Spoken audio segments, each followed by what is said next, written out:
यूनान में बिल्ली के कातिल 32 साला यूनानी शहरी को अदालत ने 50,000 यूरो जुर्माना आयद करके जेल भेज दिया। यूनानी शहरी ने एक माह कबल सड़क पर एक मासूम बिल्ली पर तशद्दुद करने के बाद अपनी गाड़ी से बिल्ली को कुचलकर हलाक कर दिया था। इसी हवाले से मजीद तफसीलात जानते हैं चौधरी जफर शाही से। जी, यूनान के दूसरे बड़े शहर थेसलोनिकी में 32 साला यूनानी शहरी को बिल्ली को मारना जो है महंगा पड़ गया।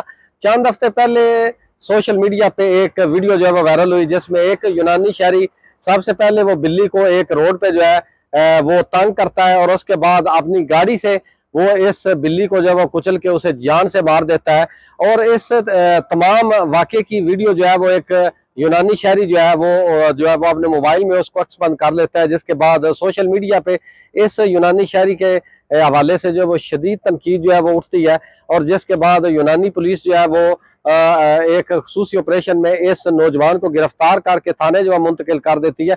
और आज इस हवाले से बड़ा अहम फैसला जो है वो सामने आया है कि अदालत ने इस 32 साला यूनानी शहरी को 50,000 यूरो जुर्माना जो है वो आयद करके इसको जो है वो जेल मुंतकिल जो है वो कर दिया।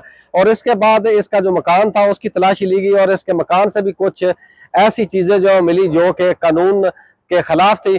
जो यूनानी कानून के मुताबिक उनको रखना जो वो जुर्म था, वो चीजें जो वो भी कब्जे में ली गई और अदालत में इसको जो है आज 50,000 यूरो जो है वो जुर्माना जो है वो आयद करके इसको जो है वो जेल मुंतकिल जो है वो कर दिया गया।